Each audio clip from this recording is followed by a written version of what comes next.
Portanto, muito boa tarde, eu sou a Margarida Medlam, sou da direção da associação da SMS, Associação dos Amigos do Convento de Santa Maria de Ceiça.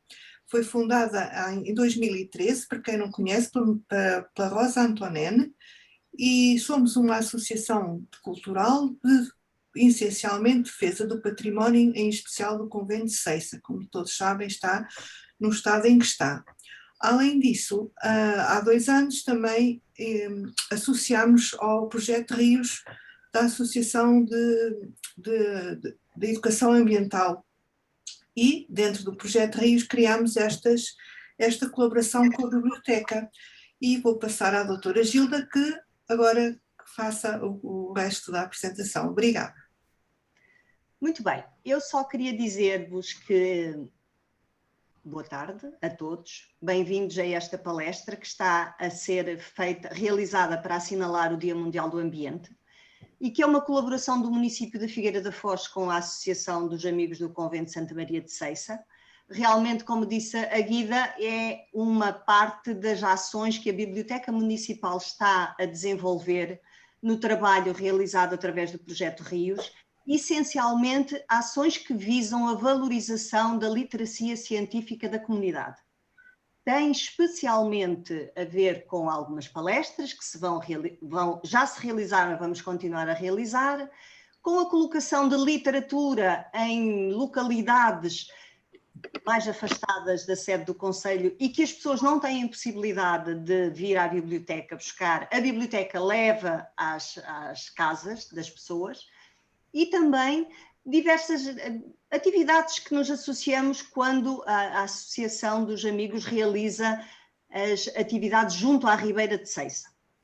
Hoje, a nossa convidada é, além de tudo, uma figueirense. A professora Maria Teresa Silva Gonçalves fez o favor de se associar a nós e realizar esta palestra.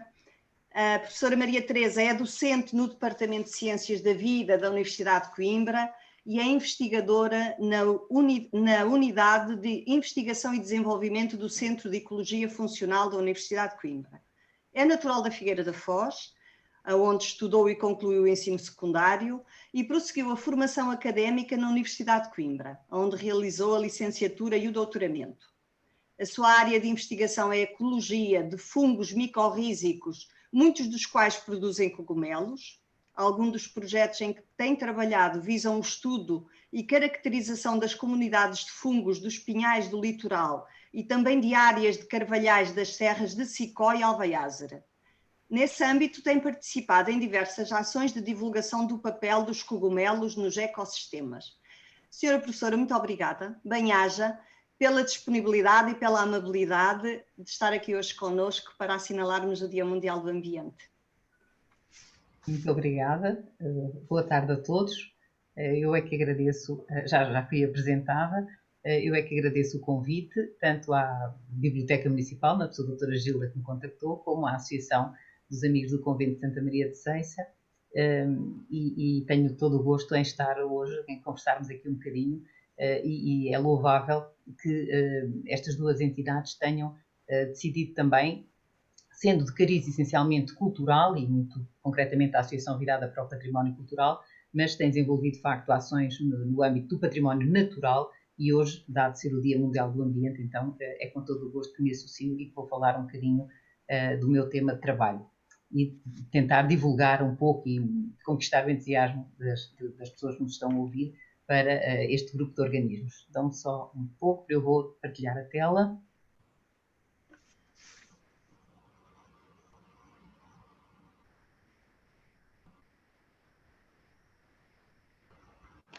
E, então, este é o cartaz que a Biblioteca Municipal preparou. Agradeço então este convite e resolvi ilustrar um bocadinho mais o cartaz. A palestra nem tinha título, mas já estão a ver pelas ilustrações que acrescentei que vou falar de cogumelos. E manifestar também, para além do meu apreço do convite, manifestar os meus votos sinceros de que desta vez as obras de requalificação do Convento de Santa Maria de Ceiça avancem mesmo e que se seja possível preservar este património fantástico. Vou falar então um bocadinho de cogumelos, e chamei-lhes cogumelos fantásticos, porque de facto a ideia é falar um bocadinho da diversidade destes seres que muitas pessoas apreciam, mas muitas pessoas ignoram por completo ou apenas conhecem meia dúzia de cogumelos, e na realidade há um número incrível destes organismos e eles desempenham papéis muito importantes e fundamentais no ecossistema, e é sobre isso que vos vou falar um pouco. Quando vemos uma imagem como... desculpem-me só interromper, se quiserem interromper-me de alguma questão que não fique clara quando eu estou a falar, penso que se levantarem o dedo eu consigo ver e interromperei para responder. Ou depois também, claro, conversaremos no fim. Quando se mostra uma imagem como esta, diferentes cogumelos, diferentes espécies, e também remete para diferentes utilizações.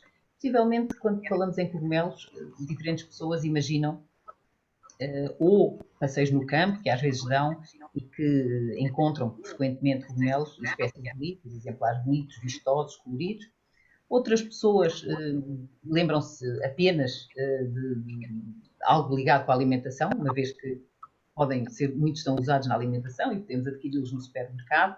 Portanto, as pessoas às vezes nem têm ideia do aspecto deles em condições naturais, apenas nas embalagens em que os compramos. E também algumas pessoas podem ter ideia de imagens como a da esquerda, em que alguns cogumelos atacam, por assim dizer, causam prejuízo a algumas espécies vegetais, nomeadamente árvores, como é o caso aqui. Portanto, até ter uma ideia um pouco negativa destes organismos. Tudo aquilo que eu referi é verdade e há uma diversidade muito grande. Se pensarmos que estes organismos que nós vemos à superfície do solo, estes cogumelos e que são frequentes no outono, eles não estão presentes, a maior parte deles não está presente o ano inteiro. Surgem no outono, às vezes também na primavera, mas frequentemente têm um período de vida muito curto, são estruturas que estão durante poucos dias, nunca se sabe muito bem onde é que aparecem, surpreendem-nos, e podemos pensar, mas estas estruturas correspondem a quê? Que organismos são estes? Eles aparecem aqui, às vezes são cogumelos de grande porte, com alguma dimensão, e como é que eles surgem tão repentinamente e de onde, não é? De facto, eles surgirem repentinamente e terem um crescimento muito vistoso é bem conhecido porque há um dito popular, as pessoas dizem isso cresce como cogumelos. Portanto, é um facto que eles aparecem muito de repente e crescem depressa. Se nós, quando vemos estes cogumelos no solo, por exemplo, no bosque, na floresta, afastarmos um bocadinho o solo e procurarmos ver o que está debaixo dos cogumelos, muito possivelmente encontraremos umas estruturas esbranquiçadas, às vezes podendo ser de outra cor, mas frequentemente esbranquiçadas, que nos farão lembrar teias de aranha. Obviamente não são teias de aranha, mas é a imagem que me surge para transmitir o aspecto destas estruturas. E estas estruturas têm o nome de micélio. São conjuntos de células que se dispõem em topo a topo, formam filamentos e grupos desses filamentos acabam por ser visíveis a olho nu. Não é? As células só são visíveis ao microscópio, mas nós a olho nu, dado estes conjuntos que se formam, conseguimos ver estes conjuntos que são o micélio. E este micélio, portanto, estas estruturas celulares, estão no solo ou nos substratos durante todo o ano. Em determinadas alturas do ano, reproduzem-se. E a forma de reprodução é, então, a formação destas estruturas que aparecem à superfície da terra, do solo ou de outros substratos e que são os cogumelos. Este micélio é o micélio de um fungo e está presente, como disse, o ano inteiro. Qual é a função destas estruturas, destes cogumelos? Sendo estruturas de reprodução, eles produzem esporos. E é possível que alguns de vós até já tenham reparado que, de facto, muitas vezes desta estrutura, debaixo do chapéu do cogumelo, caem estruturas de dimensão muito reduzida, mas que por serem em grande quantidade, às vezes nós conseguimos perceber-nos da sua presença.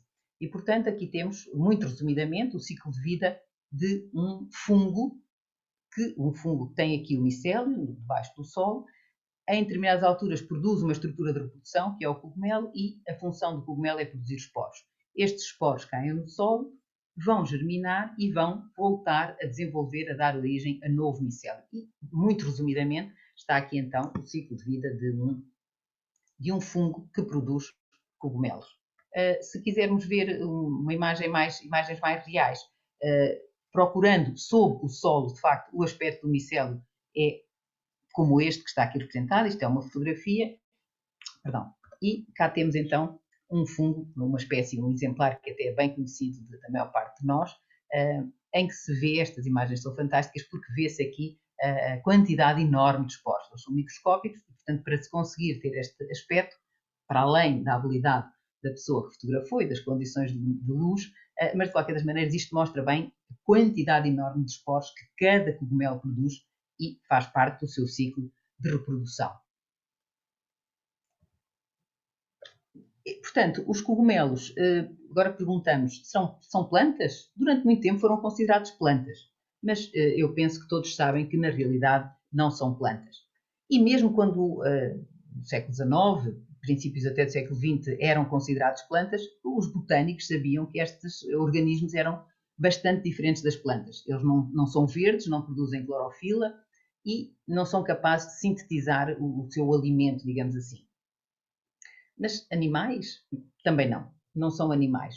De modo que, durante muito tempo, eram um bocadinho estranhos. Estavam no grupo das plantas, mas sabia-se que eram um bocadinho estranhos.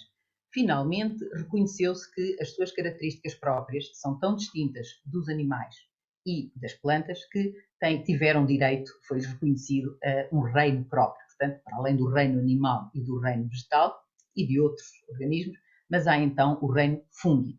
E por isso, o reino fungi, também queria fazer só uma chamada de atenção, o reino fungi é muito, muito vasto e há muitos fungos que não produzem cogumelos.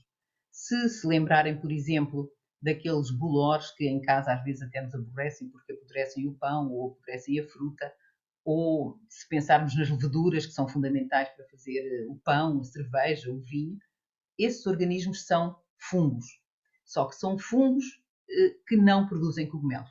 Portanto, é um reino muito vasto, mas nós hoje só vamos falar de cogumelos, não é? Porque não podemos ter a pretensão de abarcar um reino destes numa conversa tão breve.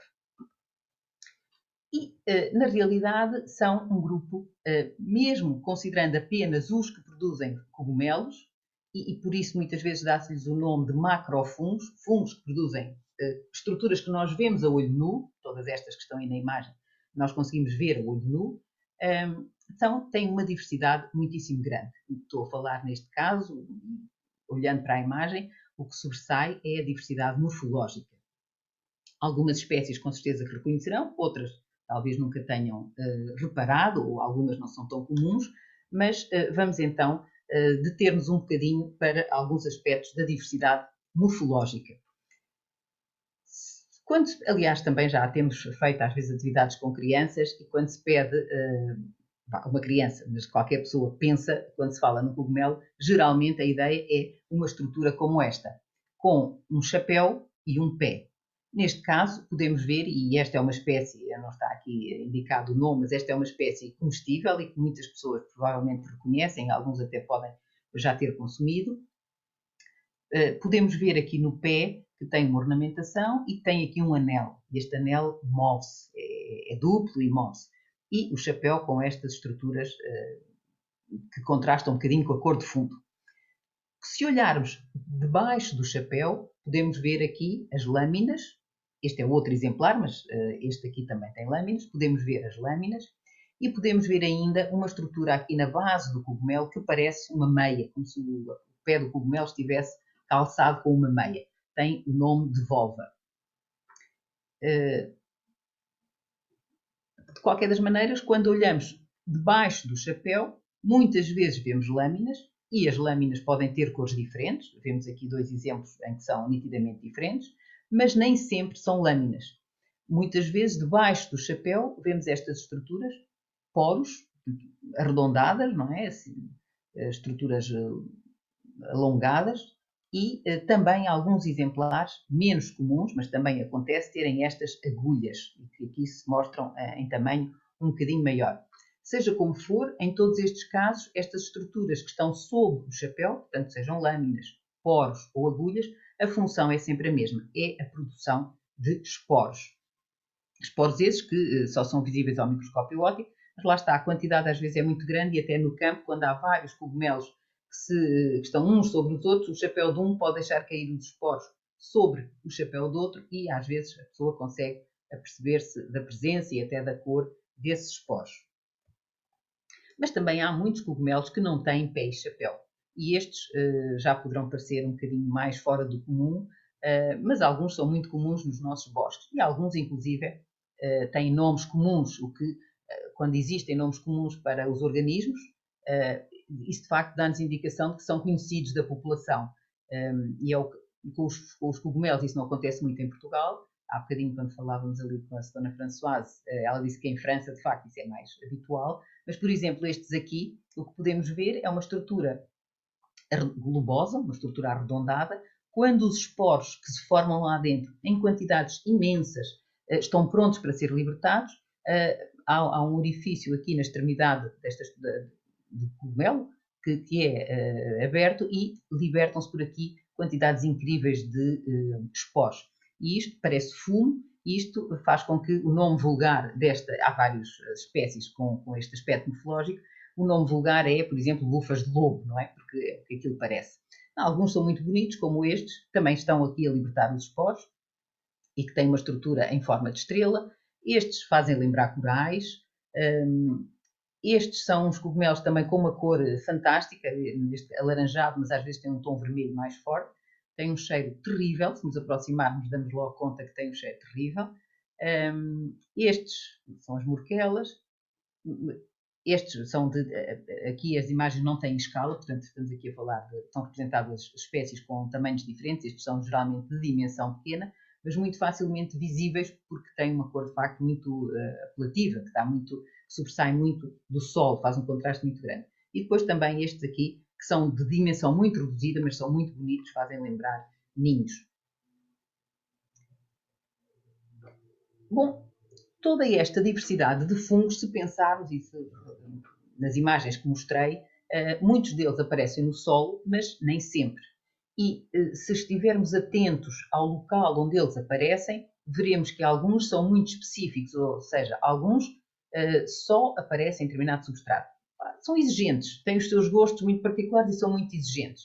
E, por outro lado, ficamos a conhecer, portanto, essa observação permite-nos conhecer melhor a biologia destes organismos, mas também nos dá indicação sobre o papel que eles desempenham na natureza.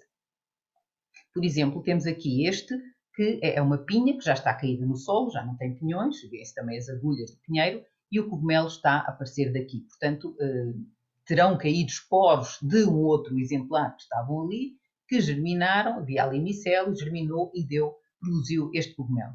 E esta espécie aparece sempre e só em pinhas. Portanto, ele não cresce, ele não se envolve no solo, nem sobre a madeira, é sempre nas pinhas.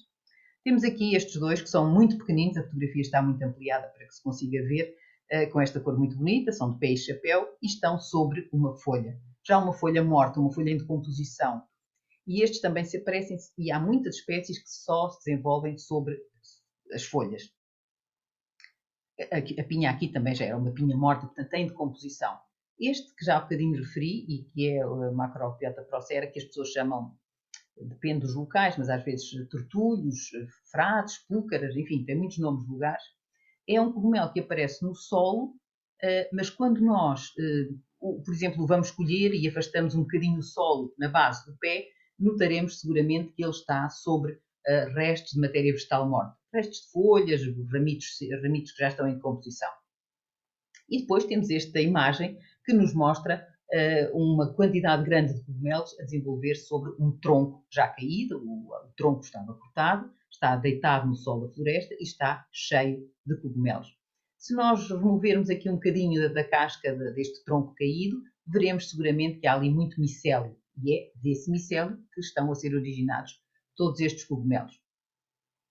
Este conjunto de imagens e este símbolo que está aqui remete-nos para o modo de como é que estes fungos, este grupo de cogumelos, obtém o seu alimento. É através da degradação de matéria orgânica morta que eles obtêm a energia que necessitam para crescer, para se desenvolver. Simultaneamente, prestam um serviço absolutamente extraordinário e sem o qual a vida na Terra seria certamente muito diferente ou não poderia existir, que é a reciclagem dos nutrientes. Portanto, se nós pensarmos que tudo o que morre, seres vivos, as plantas, os animais, enfim, tudo o que morre, tem que ser necessariamente degradado, os elementos constituintes têm que voltar a ficar disponíveis no solo para as plantas que se alimentam de água, sais minerais e luz solar, mas para que esses sais minerais voltem a ficar na forma de sais minerais e as plantas os utilizem.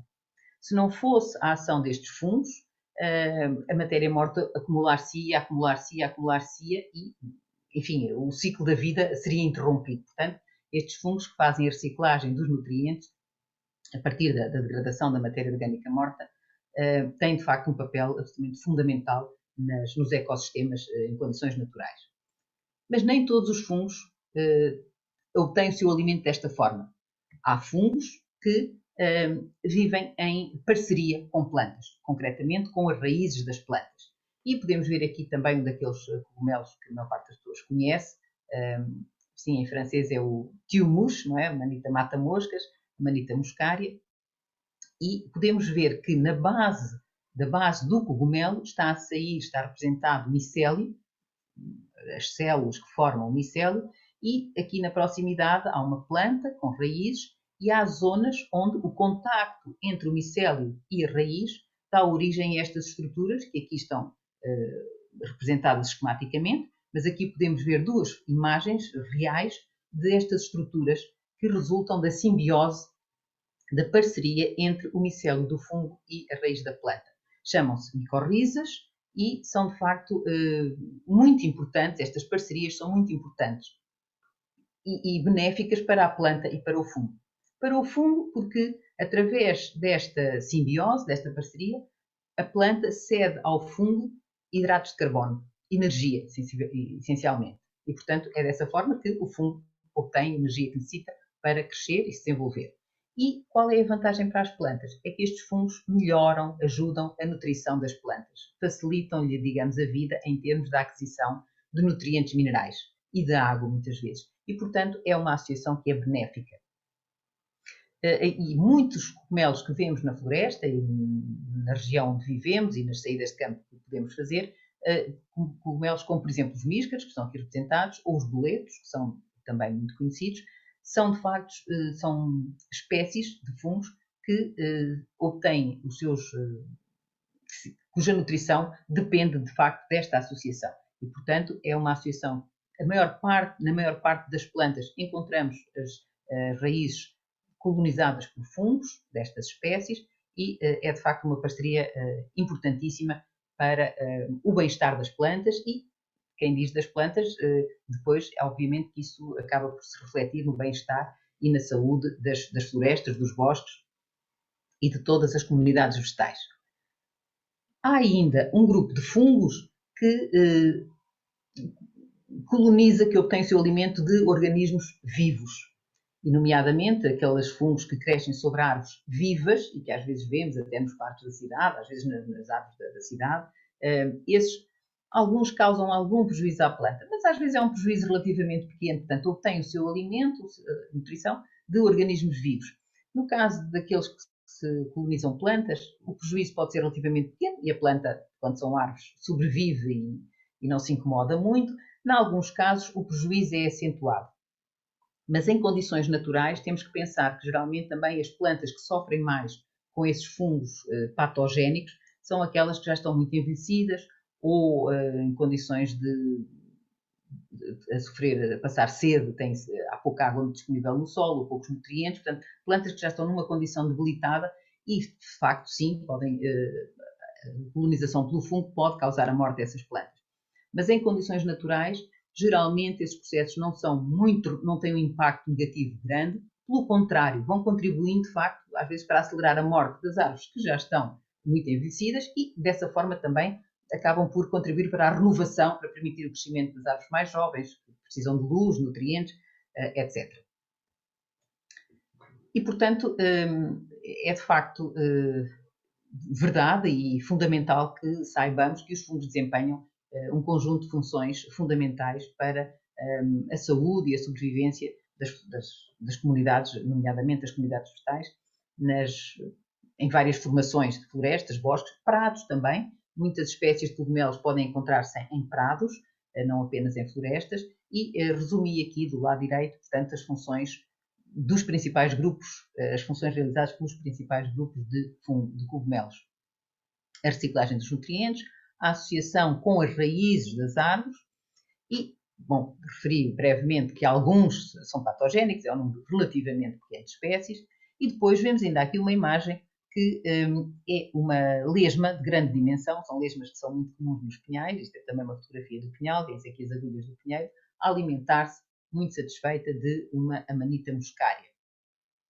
E, portanto, isto dá-nos também ideia, e é muito comum vermos estas lesmas sobre cogumelos a alimentar-se, mas não são só as lesmas.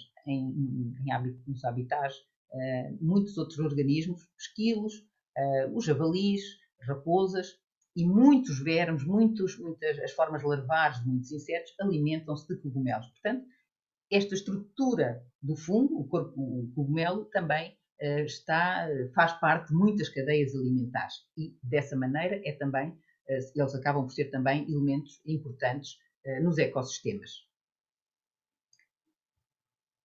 Bom, agora fazia um bocadinho um salto de conversa e referindo-me à minha experiência e de outras pessoas, porque tenho ouvido isso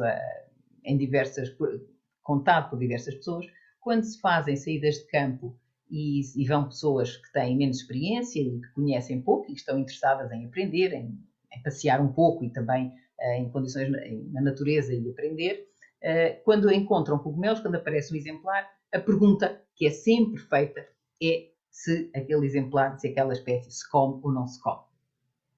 E é isso que podemos ver aqui, não é? As pessoas gostam de ver, de reparar na diversidade de cores, na morfologia. É também quase um desafio, depois quando se junta um grupo, andarmos à procura, a ver, porque às vezes eles estão escondidos debaixo da folhada e, portanto, encontrar os cogumelos, mas a pergunta sacramental é se pode comer ou não.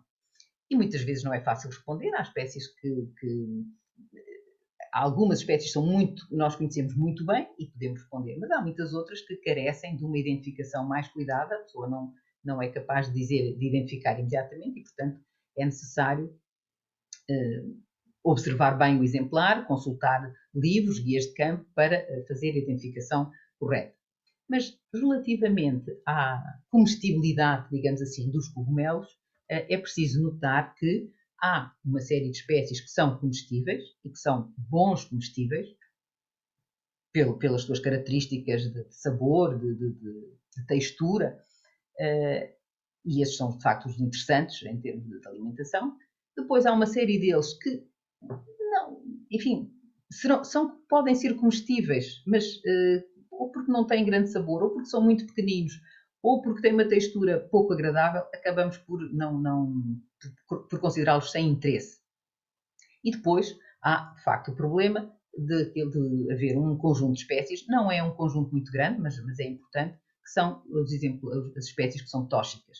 E quando digo tóxicas, algumas causam algum mal-estar, mas algumas são tão tóxicas que podem mesmo ser mortais. E, portanto, é de extraordinária importância que, quando se vai colher para comer, se esteja bem ciente disso. Em Portugal, de facto, não podemos contar com a colaboração dos farmacêuticos, como também a Sra. Françoise já nos disse, que em França as pessoas podem recorrer e o farmacêutico pode não identificar algumas espécies, mas seguramente diz esta pode comer ou esta não pode comer. Aqui não temos essa facilidade e, portanto, é importante também conversarmos um bocadinho sobre isto e divulgar algumas regras essenciais. E por isso que imaginei que este assunto fosse do interesse da maior parte das pessoas e por isso que vamos falar um bocadinho sobre isso. Claro que aquela questão põe-se, são comestíveis ou não, quando estamos no campo, quando colhemos cogumelos silvestres. Claro que os cultivados, podemos pensar, mas eles são cultivados como? Como é que começou o cultivo? Será que eles também existem em condições naturais? Claro que sim. Estão aqui representadas imagens apenas de duas das espécies mais cultivadas. Claro que também os podemos encontrar em condições naturais, inclusive no nosso país. O Agaricus bisporus aparece geralmente em zonas de prado, é um cogumelo do grupo dos recicladores e aparece em zonas de prado e é facilmente cultivável. basta que se coloque um substrato semelhante àquilo que ele encontra na natureza e, com determinadas condições de luz, umidade, o micélio propaga-se no substrato e depois, em determinada altura, começa a produzir estas estruturas de reprodução. A outra espécie que eu tenho aqui para mostrar é o Pleurotus austriatus, conhecido em alguns locais como cogumelo concha, por causa da sua forma, e possivelmente muitas pessoas já terão visto esta espécie existe em Portugal, é também do grupo dos recicladores, vive sobre madeira e, portanto, vai degradando a madeira e é também possível cultivá-lo. E aqui pode-se ver num saco e geralmente eles são cultivados numa mistura de estilha, portanto, restos de madeira, bocadinhos de madeira, já um bocado desfeitos, mas acabamos por fazê-lo crescer num substrato semelhante àquele em que ele cresce na natureza. Portanto, quanto aos cogumelos cultivados, não há problemas. É claro que as pessoas só cultivam as espécies que têm interesse, que são agradáveis e que não têm nenhum problema de toxicidade. Mas, quando vamos para o campo, então falamos de cogumelos silvestres e alguns, de facto, são excelentes comestíveis. Temos aqui os míscaros. Os míscaros são muito apreciados em Portugal, em Espanha também, mas eu penso que é uma coisa bastante regional. Há muitos países onde nem sequer são referidos. Aqui, provavelmente por causa da área muito grande que temos de pinhal, são fungos parceiros de pinheiros, associam-se com as raízes dos pinheiros, daí que os encontremos. E como temos áreas extensas de pinhal ao longo da costa, não é? Tanto a norte como a sul da Figueira e grande parte do país, e também em algumas zonas do interior, as extensões grandes de pinhal, é frequente encontrar então os míscaros.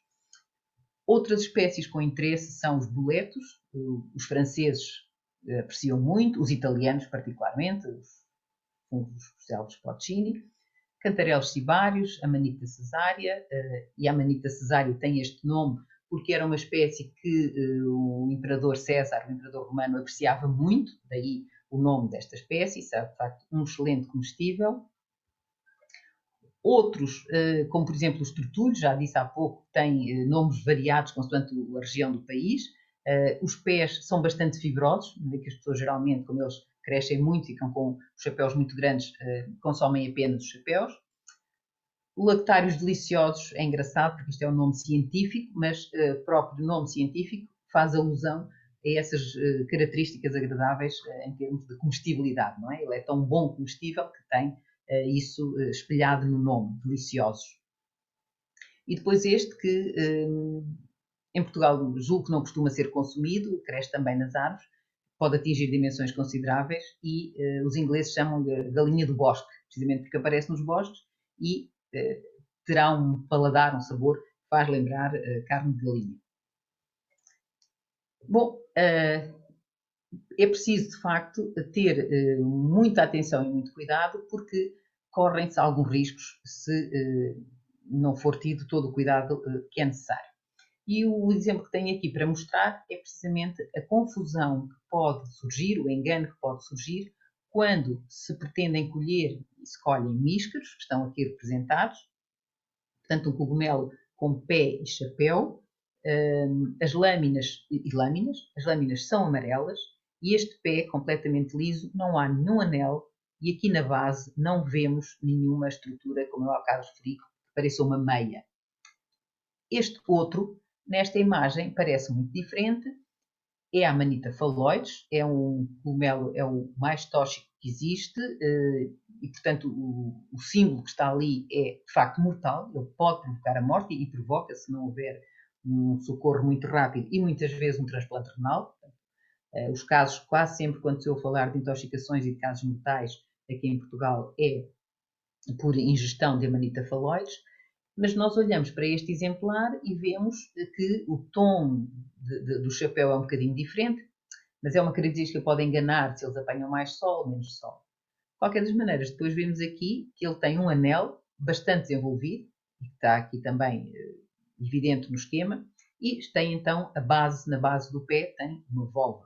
E é muito grande, vê-se muito bem. Porquê é que pode haver confusão? Porque às vezes as pessoas fazem a colheita de exemplares muito jovens, ainda muito pequenos e maturos. E quando o cogumelo ainda é muito pequeno, um míscaro que tem o chapéu quase plano. Quando é muito jovem, tem o chapéu ainda muito dobrado. Se a pessoa colhe um exemplar muito jovem, não se apercebe desta diferença. As lâminas aqui são amarelas, aqui são brancas. Se o exemplar é muito jovem, este anel não está visível e aqui também não se vê que não há anel. E, por outro lado, as pessoas, e muitas vezes bem, colhem, cortam pela base do pé do cogumelo, cortam com uma navalha ou com uma faca. E, dessa forma, não se apercebem da presença desta estrutura. Portanto, há, de facto, quando os exemplares estão perfeitamente já desenvolvidos, estas características que eu chamei a atenção são suficientes e facilmente permitem distinguir os exemplares das duas espécies, mas ou porque estão ainda muito jovens ou porque não há cuidado na colheita, há de facto o risco de serem confundidos. E é um risco gravíssimo porque, como disse, esta espécie é mortal e basta misturar um ou dois exemplares numa quantidade de mistura, que pode ser até grande, de níscaros, e de facto as consequências podem ser fatais. Portanto, é absolutamente fundamental saber as diferenças e também reconhecer esta espécie. Tão importante como conhecer aqueles que podemos comer, é também reconhecer aqueles que são tóxicos ou muito tóxicos, de forma a estarmos sempre alerta e podermos evitá-los. Há outros casos em que pode haver confusões, por exemplo, temos aqui então a tal amanita, que era muito apreciada pelo imperador César, que também tem esta estrutura aqui na base do pé, que também tem um anel, e o chapéu é laranja, laranja mesmo, cor de laranja. E geralmente muito liso, não tem manchas, ou quando tem restos de véu. Quando tem, geralmente são muito grandes, são placas grandes. A amanita muscária, que é aquele muito conhecido, geralmente o chapéu é de cor vermelha, mas aparece também muitas vezes de cor alaranjada, o chapéu de cor alaranjada.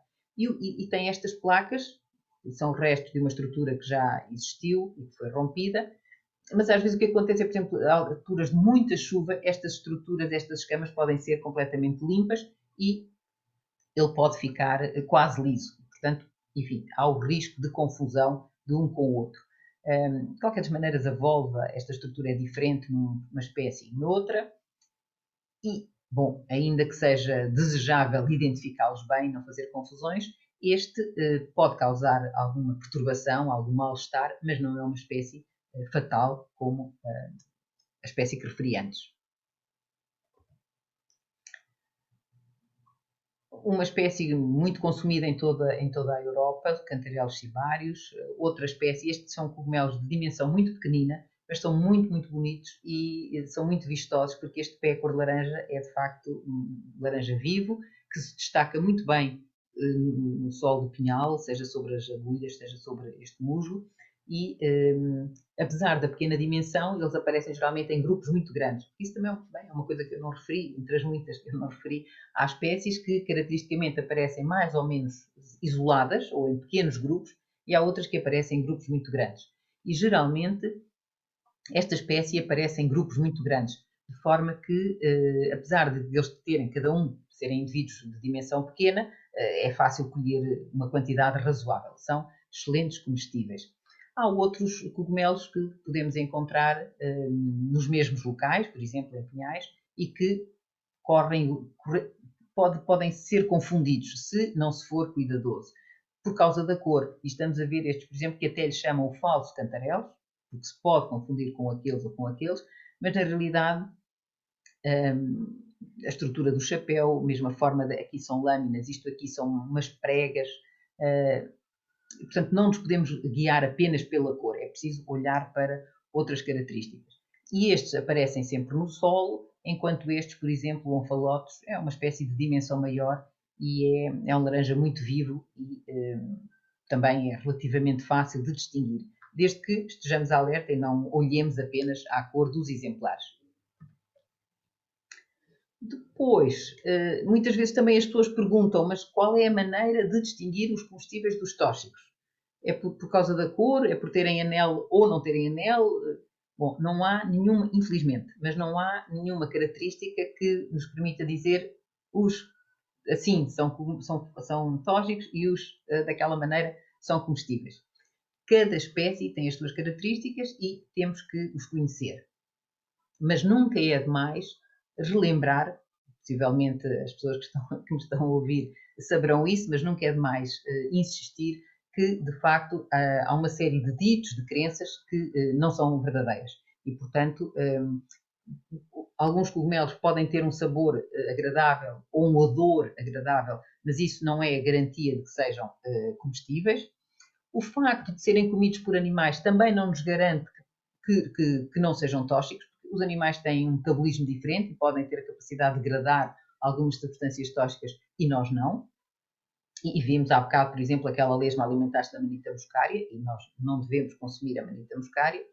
E possivelmente a crença mais divulgada é, e as pessoas, eu sei que algumas pessoas até já me disseram que faziam isso em tempos, quando cozinhavam miscas, colhiam miscas no punhal, chegavam a casa e cozinhavam, e depois punham um anel, uma pequena pulseira de uma criança de prata dentro do tacho dos miscas, e no fim, ou um dente de alho, às vezes também, se a prata não ficasse oxidada, podiam comer. Mas isso, de facto, não tem validade científica e as pessoas correm um risco grande se usarem essa forma de identificar os exemplares tóxicos. Portanto, nenhuma destas crenças todas elas são falsas e, portanto, a única forma que temos de reconhecer as espécies comestíveis é a correta identificação. Para fazer uma identificação correta, claro que a pessoa pode identificar os cogumelos, tem que ver as características, portanto não se pode limitar, porque às vezes as pessoas também, às vezes até amigos meus me perguntam, olha, apanhei um cogumelo amarelo, pode-se comer? As pessoas às vezes não se lembram ou não dão conta quando dizem isto, que há muitos cogumelos amarelos, não é? E mesmo que digam, é amarelo e o pé é branco, mas há muitos que têm o chapéu amarelo e o pé é branco, não é? Portanto, para identificar temos de facto que olhar para um conjunto de características e depois de olhar para esse conjunto de características e recorrer a guias de campo, chaves de identificação, guias de campo dos locais onde estamos, ou sejam guias de campo de Portugal ou dos cogumelos mais frequentes, por exemplo, nos punhais, para de facto podermos, e que geralmente têm boas imagens, tanto desenhos como fotografias, que nos permitem de facto ter a certeza daquilo que estamos, da identificação que estamos a fazer do nosso exemplar. Mas é sempre desejável, principalmente quando a pessoa começa, que vá com alguém que sabe.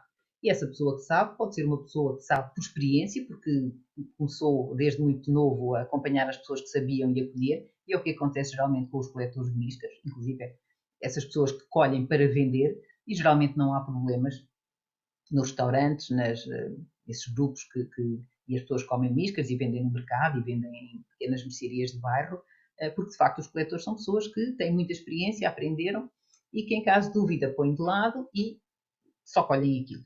Portanto, é sempre desejável também, para além de uma análise minuciosa das características e da utilização de guias de campo e de chaves de identificação, recorrer também à colaboração de alguém que já tem experiência. E hoje em dia, para além dessas pessoas que têm um saber feito de experiência, há também muitos grupos que fazem saídas micológicas, passeios, em que os cogumelos colhidos são depois, no fim do dia, no fim da tarde, identificados e as pessoas são, e é explicado a identificação.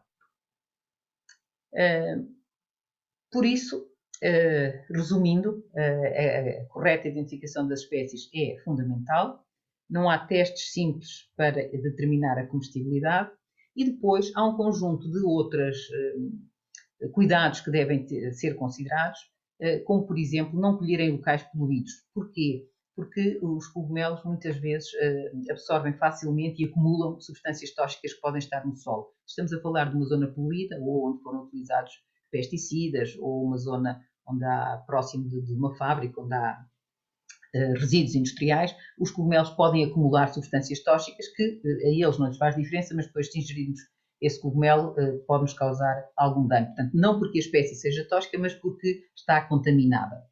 Também não se deve ingerir cogumelos crus, porque algumas toxinas ligeiras que possam ter geralmente são destruídas com a cozedura ou com a forma como eles são cozinhados.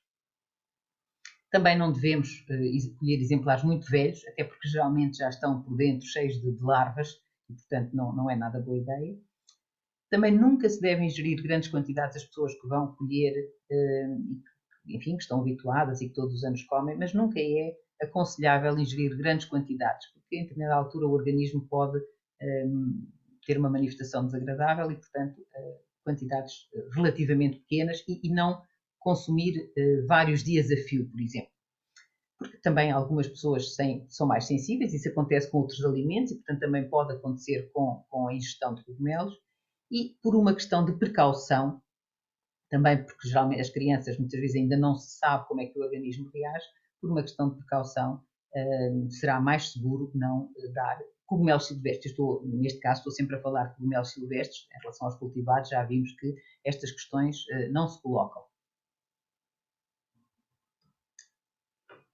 E, finalmente, e agora voltando à colheita, muitas vezes as pessoas podem ir para o campo colher para comer, e portanto podem colher míscaros, ou podem ir colher tortulhos, ou as sanchas para a alimentação, mas também podem ir durante um passeio, aproveitar para ver exemplares bonitos, para tentar identificá-los, e há um conjunto de boas práticas de colheita.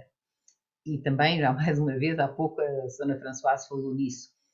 Se nós e que agora, penso que estas regras fazem todo o sentido se nos lembrarmos de algumas características que eu referi quando expliquei um bocadinho da biologia destes organismos. Devemos cortar o cogumelo pelo pé com uma faca e isso permite que nós façamos a remoção do cogumelo apenas, portanto, aquela estrutura de reprodução, mas o micélio, a estrutura que está sob o solo e que pode produzir mais cogumelos, mantém-se e não é danificada. Portanto, a razão é esta. Também não colher exemplares imaturos.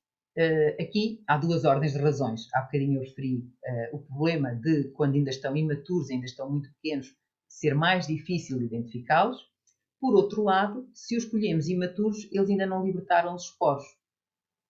E se já tiverem libertado os esporos, afinal não faz diferença nenhuma que nós estejamos a colher o cogumelo, porque os esporos que vão dar origem a mais micélio já ficam no solo. E, portanto, a colheita com estes cuidados acaba por ter pouco impacto negativo no ecossistema. E é precisamente isso que nós pretendemos. Também não devemos colher todos os exemplares da mesma espécie, ainda que sejam muito bons comestíveis, devemos deixar alguns no campo. Pela mesma razão, contribuir para a libertação, para que os esporos fiquem no solo do bosque, da floresta, é aconselhável usar, como se vê aqui estas crianças, usar cestos de vime ou cestos de matérias naturais, porque essas matérias são entrelaçadas e os esporos são de dimensão tão pequena que enquanto nós passeamos na floresta e vamos carregando o cesto, os esporos vão caindo e vão ficando no solo. Bom, se for de plástico não é tão aconselhável, mas ainda assim este também tem orifícios que permitem a queda dos esporos. E, finalmente, e também muito importante, e seguramente não é o caso de nenhuma das pessoas que está aqui, mas também poderá transmitir esta informação, não efetuar colheitas com ancinhos. Porquê? Pela mesma razão que já referi há pouco, ao fazer a remoção com ancinhos, às vezes as pessoas, na ânsia de procurarem de verem cogumelos pequenos e que às vezes estão escondidos debaixo do musgo, levam ancinhos e removem as camadas de musgo e de líquenes que estão no solo da floresta. Dessa forma, encontram de facto mais cogumelos, mas também expõem o micélio. Ora, o micélio não é para estar exposto, é para estar sob o sol, profundidade pequena, mas sob o sol, protegido da luz solar, e ao fazer essa remoção e a deixar toda a cobertura do solo toda revolvida e revirada, estamos de facto a causar um impacto muito negativo para os fungos e para a sua viabilidade e produção de cogumelos nas estações seguintes. Isso, infelizmente, vê-se bastante, este tipo de prática, nos últimos anos, vê-se bastante nos quinhais, na zona de Mira, Tocha, etc., porque as pessoas querem, para apanhar os míscaros e para comer para vender, querem apanhar a maior quantidade possível, mas é, de facto, uma prática muito negativa, com impacto muito negativo na biologia do organismo e depois na produção nos anos seguintes. E portanto, a evitar. E terminei. Creio que referi aquilo que tinha pensado ser interessante, enfim, que escolhi para comentar nesta nossa conversa de hoje. Estou completamente à disposição para questões que queiram colocar, comentários, sugestões. Muito obrigada.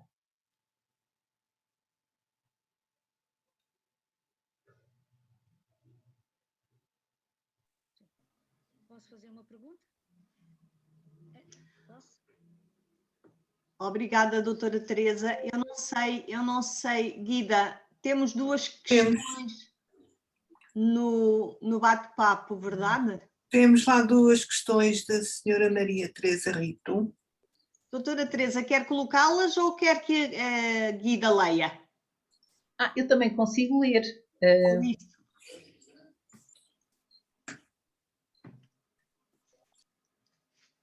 Então, sim, a Teresa Rito faz aqui uma pergunta. Quis exemplificar as espécies de fungos que poderão danificar. Peço desculpa, eu estava com o microfone desligado agora. Estávamos todos. Exato. Gostaria que exemplificasse espécies de fungos que poderão danificar as árvores num jardim, num parque, por exemplo, chopos, plátanos e freixos. Porquê é que eu faço esta pergunta? Porque é comum abaterem-se as árvores com essa justificação, não é? Têm fungos, ponto final. Pois, sim. Por exemplo, a Armillaria meleia é uma espécie que é muito comum e que causa de facto bastante prejuízo. É uma espécie facilmente reconhecível, produz grande quantidade de cogumelos, geralmente na base do tronco, e também umas estruturas de cor muito escura. Mas como eu disse há pouco, muitas vezes... Eu reparei. Diga? Diga, desculpa. Como muitas vezes, eu tenho reparado agora, por exemplo, ainda no verão, até nas abadias vi aquele amarelo grande, que há bocadinho mostrei numa imagem, havia um chopo lá nas abadias que tinha um desses cogumelos, muito bonito, um exemplar muito grande. Eles podem causar algum dano, mas se a árvore estiver em boas condições, se as restantes condições de água, de sol, de nutrientes for boa, geralmente esses fungos acabam por causar muito pouco prejuízo à planta, portanto não são responsáveis pela morte da planta. Se a planta já estiver num estado debilitado, aí o efeito dos fungos pode de facto ser mais prejudicial. Mas sim, em tempos tive um aluno que se propôs fazer um guia precisamente das espécies patogénicas e também isso era importante para as árvores das cidades, exatamente. Mas acabou por não concluir esse trabalho, porque entretanto estava a trabalhar e não concluiu. Mas lá está, há várias espécies, mas muitas vezes depende do restante estado da planta. Claro. Seria bom que essa informação chegasse às autarquias, não digo só à da Figueira da Foz, a várias. Seria muito bom, porque essa justificação, eu sabia que não era válida, mas eu sou uma simples professora, não é?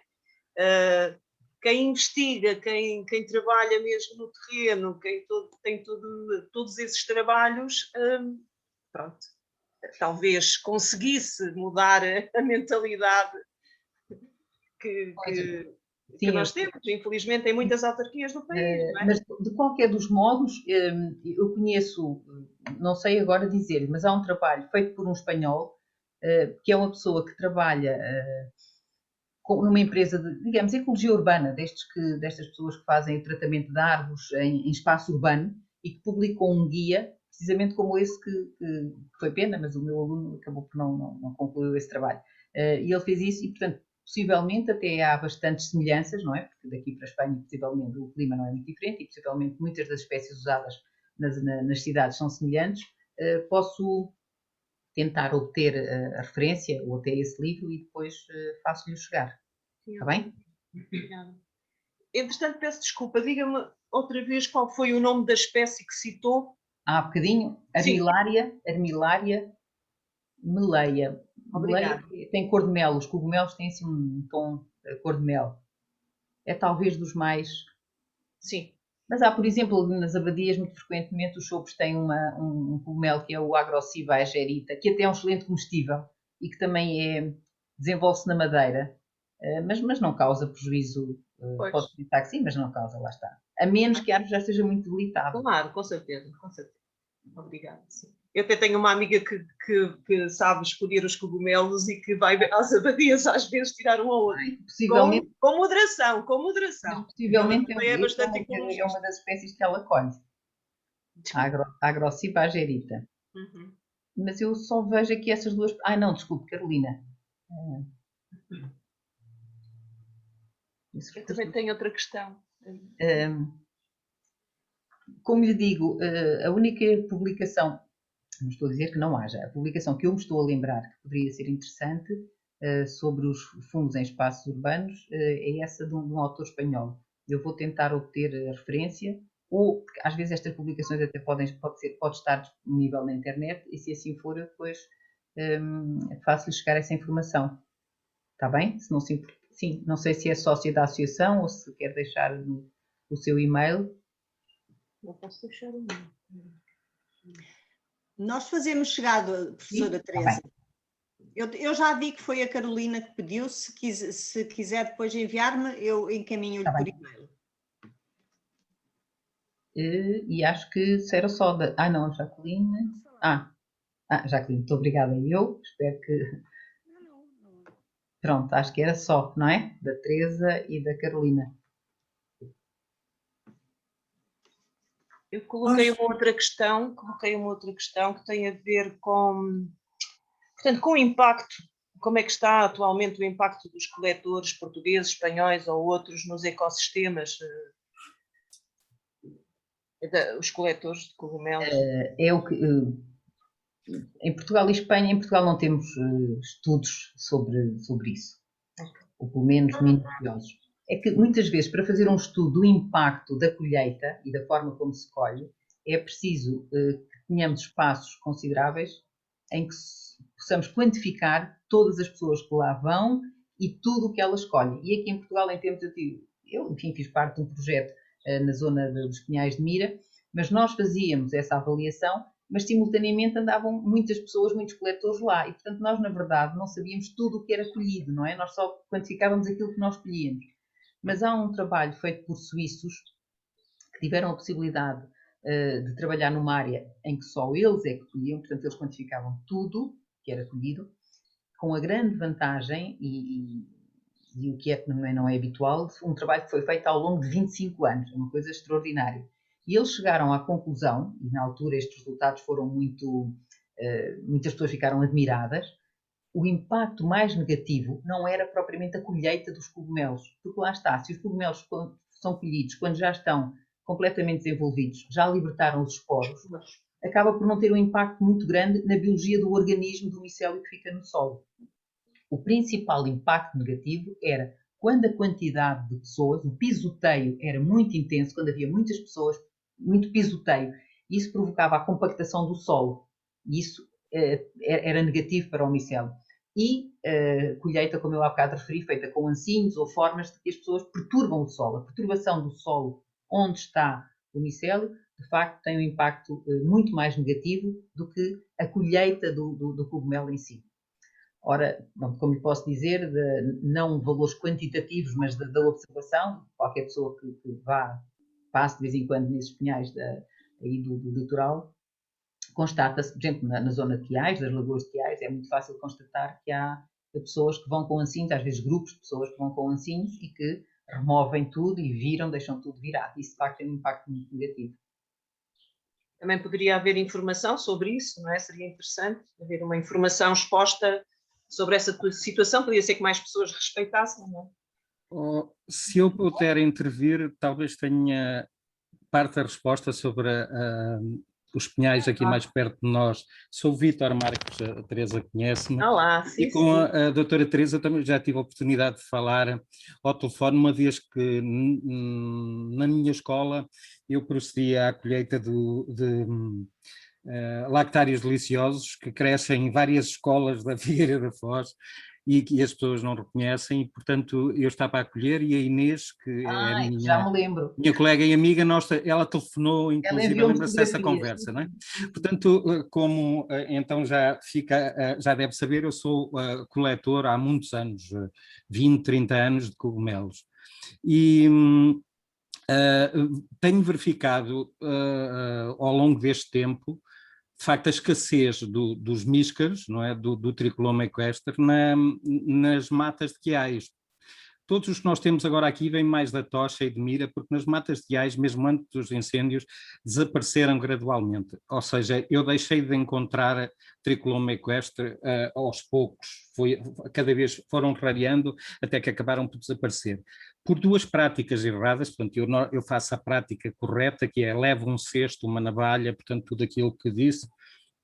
Além dos combustíveis que referiu aí, há outros também combustíveis que também trago, mas portanto já é, digamos assim, um trabalho de muito tempo e normalmente aquilo que como é com segurança, não é? Não tive ainda nenhum problema com cogumelos, porque certifico-me fazendo a pesquisa cruzada até ter a certeza de que é um combustível. Mas o que aconteceu de facto foi isso. Neste momento é praticamente impossível, mesmo antes dos incêndios, era praticamente impossível encontrar a Tricoloma equestre nas matas de Queios, ali à volta das lagoas. Desapareceram gradualmente, porque as pessoas levam ancinhos, os farpões, e principalmente porque usam sacos de plástico. Eu já tive a oportunidade de falar com as pessoas, com os locais, várias vezes, e explicar-lhes isso, que de facto com o cesto andavam a espalhar os poros. Eu posso até dizer outra coisa destes anos de experiência que é interessante e começa,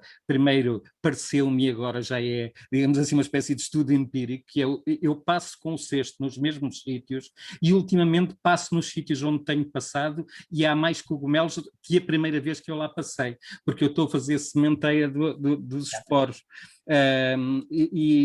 Mas as pessoas, baldes de plástico e sacos, mas isto em larga escala, praticamente ninguém usa cestos, não é? E aos poucos foi desaparecendo o Tricoloma equestre destas matas aqui próximas de nós. Há outras espécies que encontro e que trago, mas essa desapareceu e, portanto, esse é um testemunho pessoal que eu posso dar do impacto fortíssimo aqui nas matas mais próximas de nós. Posso só responder antes da Luísa falar? Também durante muito tempo, de facto, as pessoas, nós íamos ali essencialmente para a zona da Tocha e de Mira e as pessoas diziam sempre que, as pessoas de mais idade diziam sempre, agora há muito poucos, antigamente havia muitos, agora há muito poucos.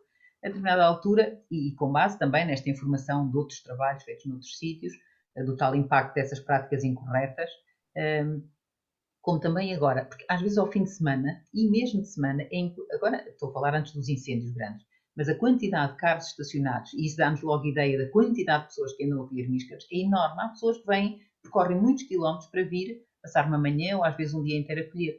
E, portanto, também a pressão sobre os cogumelos que existem é muito maior, de maneira que também é possível que essa seja uma das razões para cada uma das pessoas que colhe dizer que agora há menos do que havia há 20 ou 30 anos, não é? Porque anda muito mais gente. Depois, quando aí se somam essas práticas incorretas, e nomeadamente eu acho que a questão dos ancinhos é muito... Algumas associações, por exemplo, em Mira, há uma associação, tinha também a colaboração da Câmara Municipal e essas saídas eram organizadas pela Câmara e era interessante porque eram umas saídas, qualquer pessoa se podia inscrever, mas a Câmara garantia que participavam também sempre um conjunto de coletores locais, portanto pessoas com alguma idade e que tinham experiência, conheciam os sítios, tinham experiência e era também um convívio interessante porque essas pessoas depois muitas vezes têm muitas informações até sobre animais que se alimentam, onde é que os cogumelos aparecem mais, não é? Conhecem uma série de aspectos, até da ecologia dos organismos, que lhes é dada pelos anos de prática e muitas vezes pela atenção, pelo gosto que têm. E, portanto, eu fazia esse trabalho de tentar dizer às pessoas, que levassem os cestos, enfim, que não andassem com os ancinhos. Mas às vezes não é muito fácil, porque depois as pessoas uns acedem e observam estas regras, mas outras pessoas não. Da parte da legislação, em Portugal, de facto, temos um problema muito grave, porque eu tenho ouvido já em palestras, às vezes, congressos, investigadores de outros países, em que há várias maneiras de controlar, por exemplo, este grande número de pessoas que colhe. Eu creio que foi na Suíça, uma vez, o investigador referia-se à Suíça. Por exemplo, as pessoas têm uma licença, e a licença para ir colher não é necessariamente para pagar, mas é para haver um controle sobre o número de pessoas que colhe, para garantir que essas pessoas têm formação. Portanto, a pessoa, para ter direito à licença, tem que fazer um pequeno curso em que estas coisas básicas e fundamentais são ensinadas. E não só dizer regras são estas e estas, mas explicar um bocadinho o porquê destas regras e porque é que isto faz sentido. e depois as pessoas, os que têm o cartão em número par só podem colher à segunda, quarta e sexta, os outros só podem colher à sexta, sábado e domingo, para evitar grandes acumulações. Também uma vez ouvi noutro país, mas isto era tudo na Europa, que era o acesso a determinadas áreas era em função da matrícula do carro. Pronto, também o ímpar e o ímpar. Enfim, há várias formas, por um lado, controlar a grande pressão sobre os mesmos locais e, por outro lado, e também de limitar a quantidade que se pode apanhar. Se a pessoa tem um cartão de coletor individual, há um número máximo de quilos de cada espécie que pode apanhar. Também há tamanhos mínimos, isto para garantir que as pessoas não colhem os tais exemplares muito pequenos, que já vimos que é problemático por mais que uma razão, e portanto se a pessoa pode apanhar e não lhe acontece nada, mas se houver fiscalização, um dia pode ser apanhado pela fiscalização e se leva exemplares ou abaixo do tamanho determinado pela lei, ou uma quantidade superior, obviamente será multado, não é? E em Portugal, apesar de há muitos anos, já do tempo, enfim, da Autoridade Florestal Nacional, que agora já tem outro nome, ter havido algumas tentativas e até às vezes reuniões e documentos preparatórios, mas nunca chegou a haver nada concretizado, finalizado e posto em prática.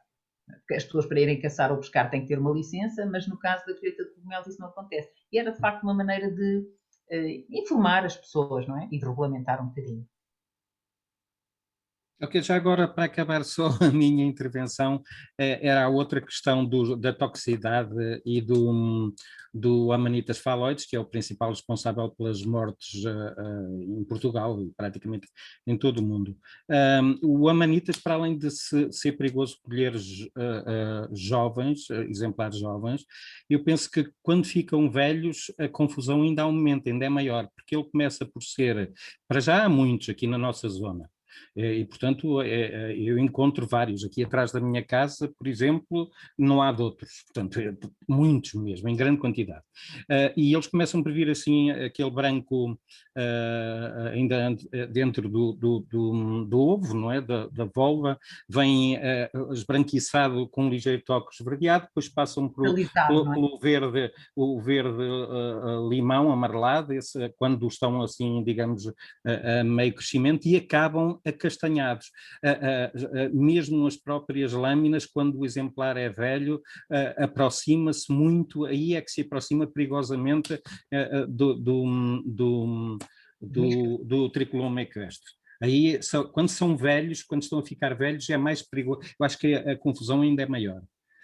Pronto, eu de facto não referi isso, mas se assim é, mais uma razão. Eu tenho ideia que é mais, quer dizer, até porque já vi, por exemplo, já vi à venda, e já me trouxeram exemplares em Viseu de pessoas que compram, e o que compram são exemplares todos pequeninos, míscaros, mas todos muito pequeninos, sem o chapéu ainda aberto, e portanto, mas mais uma razão, eu referi que não se deviam consumir exemplares muito velhos, e estava-me a referir um bocadinho mais ao facto de já estarem muito cheios de larvas, mas aquilo que está a dizer é mais uma razão para, de facto, não consumir os exemplares velhos.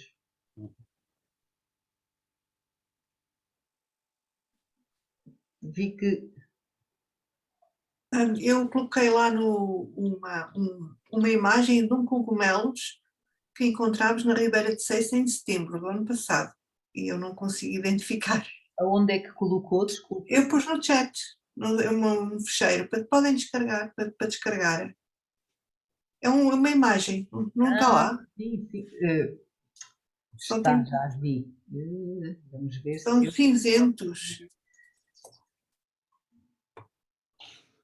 Mas, entretanto, houve mais perguntas. Posso ficar para o fim? Não sei se vou conseguir abrir isto. Ele já está aqui. Pode ficar para o fim. Eu envio por e-mail. Está bem, se faz favor. Está lá mais questões. Estava ali uma pessoa que já pediu para falar há bocadinho. Julia Maria. Eu não a estou a ouvir.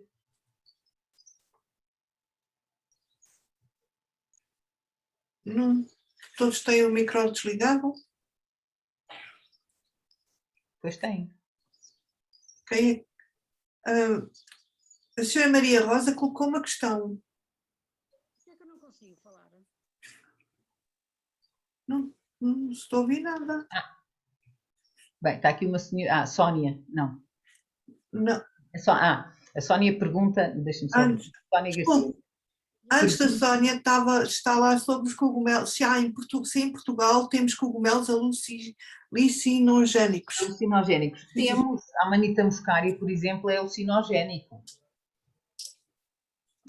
A Amanita muscaria, aquele vermelho que tem as pintas não são pintas, são manchas, são restos de uma estrutura que estava a envolver todo o cogumelo. E quando se rasga, porque o cogumelo cresce, ficam lá aqueles restinhos. Essa é uma espécie alucinogénica, é a mais conhecida em Portugal. E possivelmente há outras, há do género psilócibe, mas eu confesso não sei muito sobre esse tema. Mas a Amanita muscaria seguramente. Existem grande quantidade, há anos em que se vêem poucos, mas há anos em que são comuns. Uma pessoa até na estrada florestal olha e consegue os ver ainda a uma distância grande, não é? Porque eles são muito visíveis. Por isso, esses seguramente. Acho que não vou conseguir falar. Júlia Maria, está sem som. Mas está ativo.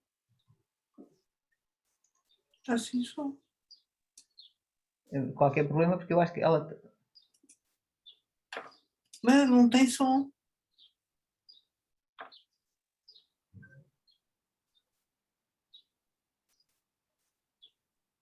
Entretanto, professora Teresa, tem duas pessoas a perguntar sobre cultivo de míscaros. Sim, a Sónia e outra pessoa então tinham perguntado. Ora bem, a questão é, até agora, e assim de uma forma geral, as espécies que se cultivam, eu dei aqueles dois exemplos do cogumelo ostra e dos agáricos, que é os chamados champignons de Paris, aqueles que vêm nas latinhas, então, são espécies que chamamos saprófitas, aqueles que eu não usei esse termo, mas que disse que eram recicladores, portanto, que crescem em condições naturais sobre matéria orgânica morta. De maneira que se nós os cultivarmos num substrato semelhante, tal estilha de madeira ou restos de palha, qualquer coisa dessas, agora até há muitos que são produzidos com aproveitamento de borras do café, portanto, esse tipo de substratos, eles conseguem, o micélio cresce nesse substrato e depois, em estufas geralmente, e depois fazem-se, com as condições adequadas, temperatura, luz e umidade, eles começam a produzir os cogumelos.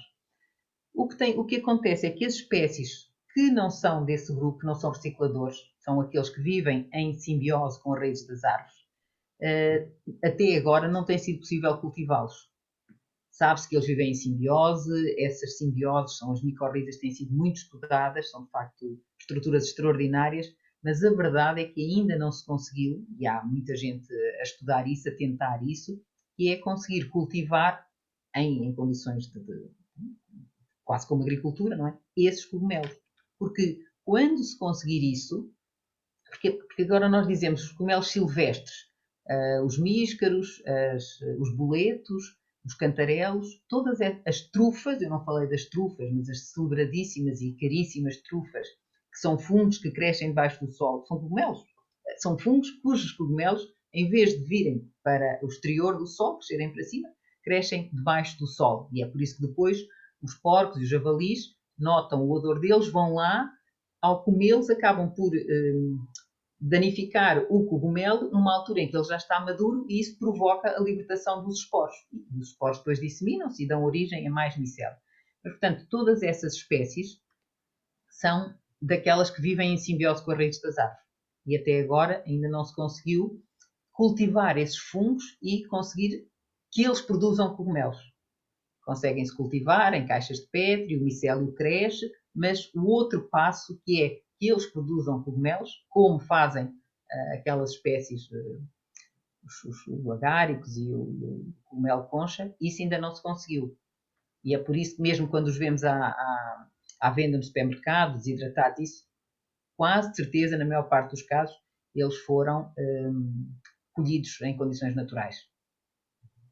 E claro, são muito mais caros, e muitas vezes mesmo, já me aconteceu em restaurantes, dizerem que era um prato qualquer com cantarelos ou com boletos, e muitas vezes não é. É com esse cogumelo concha ou com o agáricos, porque são também bons comestíveis e são relativamente económicos, pronto, e fáceis de obter. E como são cultivados, também se obtêm em qualquer altura do ano, não é? Os outros, quando eles aparecem na natureza, são apanhados, são colhidos e depois podem ser consumidos de imediato ou desidratados, enfim, preservados de várias formas. Mas de facto é uma questão, pois, obviamente interessante e que faz todo o sentido, mas até agora é por isso que depois tem este lado lúdico também, de nos fazer estar mais em contacto com a natureza e apreciar a natureza, que é saber que aquelas espécies, como lactários, não é? Que o Vítor aprecia e come, que são excelentes comestíveis, e que também no pinhal, porque depois há algumas espécies que têm as suas especificidades. O misca, por exemplo, não aparece, não forma associação com as raízes dos carvalhos, nem dos sobreiros, é com pinheiros. Por isso, é óbvio que os vamos encontrar em pinhal. O misco e os lactários é sensivelmente a mesma coisa. Mas pronto, tem esse lado também, de se queremos comer aquelas espécies, temos que ir para um bosque, para uma floresta, caminhar a pé, procurá-los, e tem esse lado também, é muito simpático. E a pessoa, ao fazer isso, também vai contactando com o outro, vai vendo outros exemplares, vai aprendendo, vai passeando e apreciando a natureza.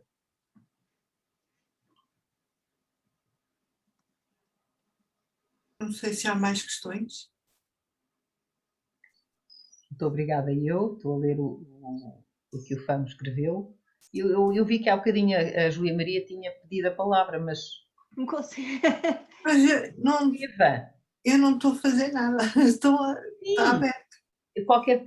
Às vezes também acontece qualquer problema porque ela tem o microfone ligado, mas não se ouve. Escrever, talvez escrever no chat, doutora Júlia. Já escreveu? Julgo que não. Espera lá, acho que não estou. Como podemos aprender? Deve ser este, não é, Júlio Curado? Sim. A minha pergunta, como podemos aprender as boas práticas?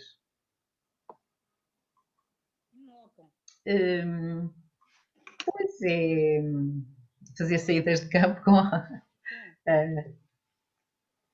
muitas vezes há vários grupos e às vezes tanto há estas saídas que são organizadas por associações como por câmaras municipais, mas às vezes também há empresas que se dedicam a fazer isso. E a pessoa paga, geralmente não é uma atividade muito cara, até porque se junta um grupo de pessoas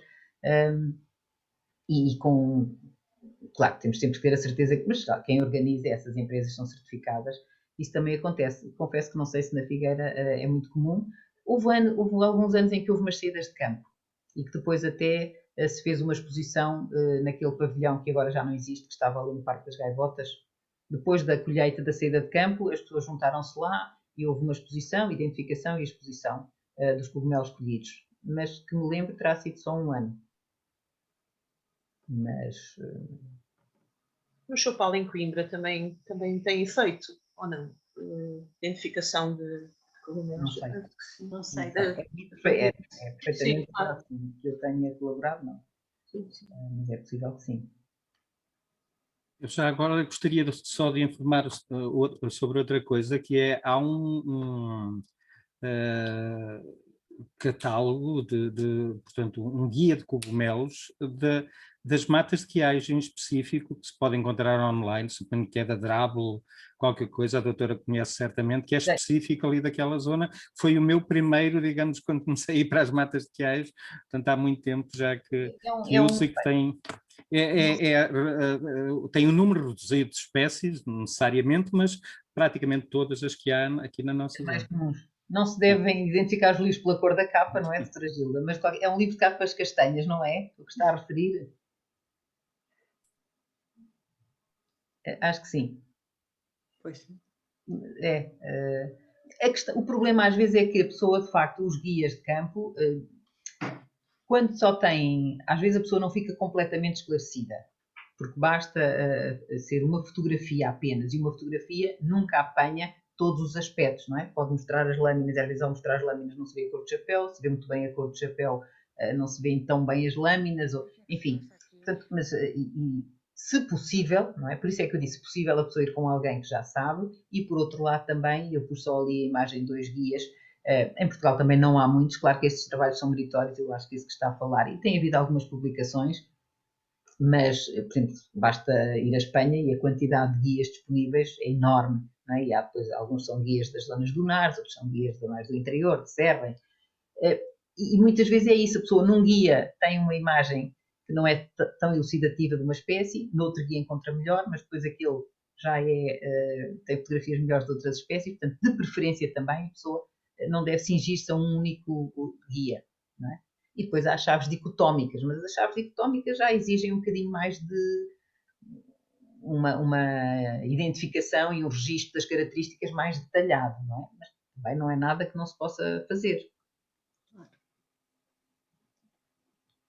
Sim, algumas dessas publicações estão disponíveis ou até são gratuitas. Há uma da DRAVL, da Direção Regional da Agricultura da Beira Litoral.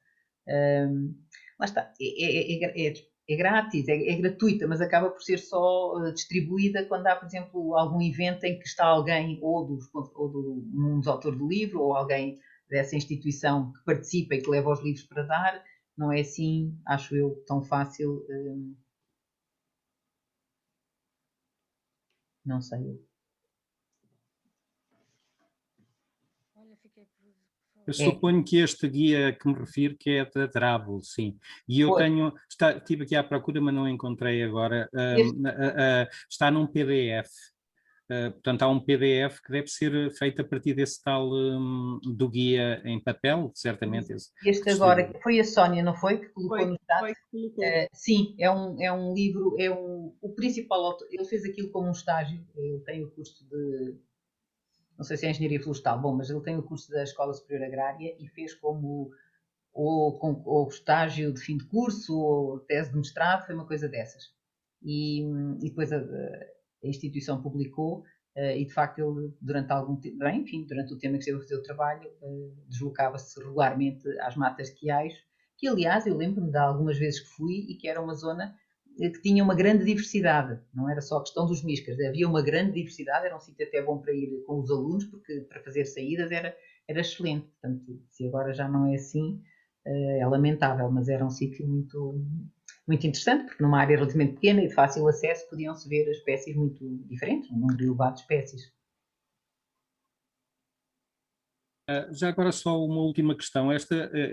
Os incêndios de facto prejudicam, digamos assim, irremediavelmente, é que toda aquela zona foi afetada. Eu não voltei lá depois de terem desaparecido os pinheiros e de estar daquela maneira desoladora que está agora. Portanto, os incêndios em princípio prejudicaram irremediavelmente o micélio ou conseguem resistir, os cogumelos conseguem resistir a este tipo de desastres?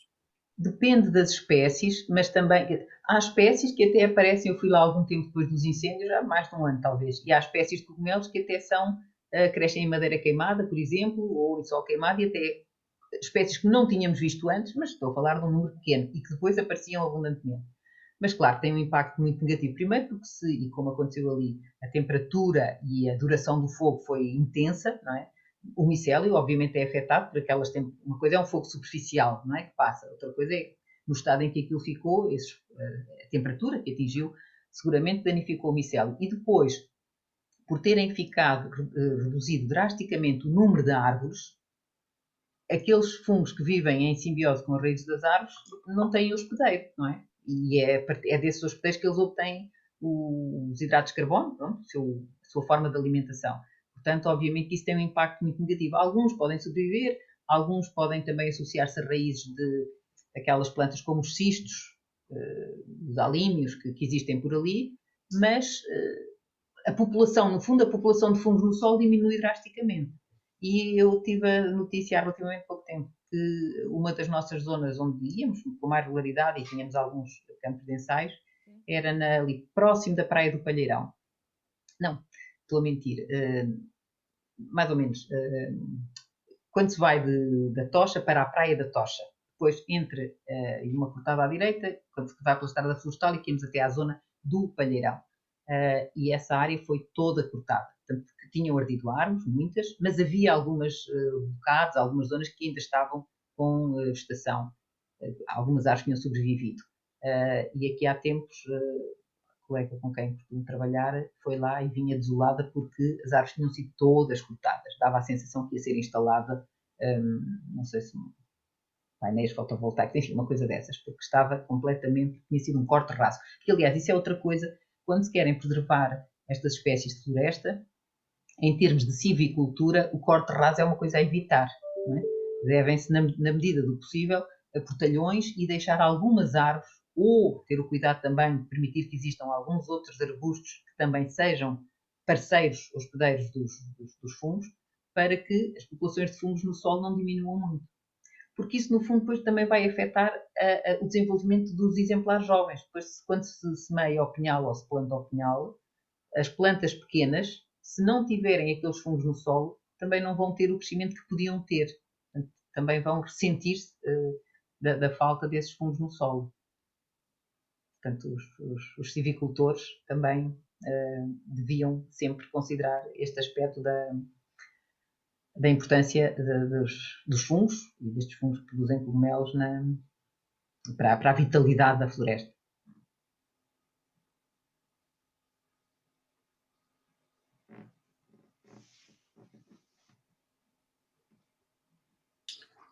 Mais questões? Há mais alguém com mais alguma questão? Já temos a professora Maria Teresa cansada hoje. Sim. Pois tenho que tomar nota para não me esquecer daquilo que disse à Teresa,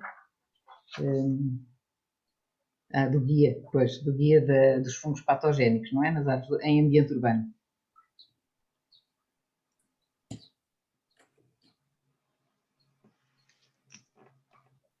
Obrigada. Procurar e depois, se encontrar, faço-lhe chegar, está bem? Muito obrigada. Sim, podia falar. Muito bem. Então, talvez possamos concluir este momento. Muito obrigada, professora Maria Teresa, pela sua companhia e pela disponibilidade. E a todos os que estiveram connosco. Pronto, então permita-me também só agradecer o convite, tanto à biblioteca, através da doutora Gilda, e à Associação dos Amigos do Convento de Santa Maria de Ceiça.